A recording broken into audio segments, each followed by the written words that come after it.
Hello बच्चों, स्वागत है आपका अपने YouTube channel progress short hand classes.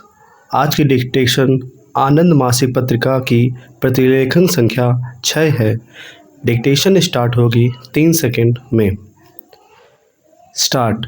उपसभापति महोदय, जैव रसायन पहलुओं पर बल देने के साथ साथ पाठ्यक्रम के विस्तार को ध्यान में रखते हुए पढ़ाई के बोझ को कम करने तथा शैक्षिक प्रक्रिया को सरल बनाने के लिए कुछ व्यवहारिक कदम उठाए जा सकते हैं।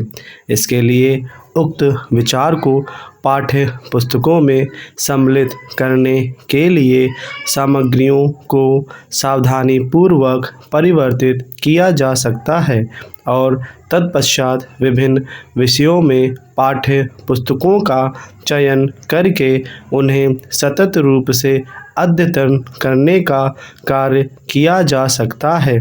इस प्रकार शरीर रचना शास्त्र की पढ़ाई में ढांचे के व्यापक विवरणों की अपेक्षा सचल पहलुओं पर अधिक बल दिया जा सकता है और चिकित्सा संबंधी विषयों पर प्रशिक्षण के दौरान इसकी उपयोगिता पर विशेष जोर देते हुए विषय को पढ़ाया जा सकता है।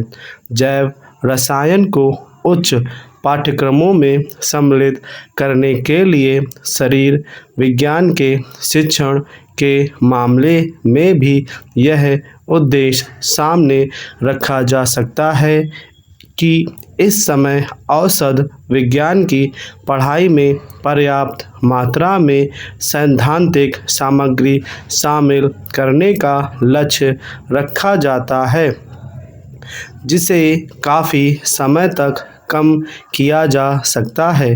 पूर्व मिश्रित भेषज दवाओं की उपलब्धता से भारत में भेषज निर्माण उद्योग की प्रगति के लिए संभवतः औषध विज्ञान पर अधिक बल देना आवश्यक नहीं है, बल्कि पैथोलॉजी और जैव रसायन जैसे दो विषयों में प्रगति को देखते हुए चिकित्सा औषध शास्त्र में पशुओं पर प्रयोग को वरीयता दी जानी चाहिए। हमारे यहाँ कई निदान के तरीके हैं जो लगातार बढ़ते जा रहे हैं। पहले के आराम से प्रशिक्षण प्राप्त करने के विपरीत परिष्कृत प्रयोगशाला के उपकरण को शामिल करने के तरीकों में विस्तार होने से भेषजीय विषयों में इसके प्रशिक्षण पर इसका प्रभाव पड़ता है। इस समय शैय्या चिकित्सा के प्रशिक्षण कार्यक्रम में इन सहायक उपकरणों पर विशेष बल दिया जाता है और विश्लेषण तथा उपचार के लिए कॉलेज के दिनों में प्रशिक्षण पर अधिक बल दिया जाता है। युवा स्नातक इन उपकरणों के बिना उत्तरदायित्व को स्वीकार करने के लिए तैयार नहीं होता। यह स्थिति कुल मिलाकर खेदजनक है, क्योंकि प्रयोगशाला और जिन सहायक उपकरणों के बारे में छात्रों को जानकारी दी जाती है वे केवल कुछ ही स्थानों पर होती है और वे भी बहुत कठिनाई के बाद उपलब्ध होती है।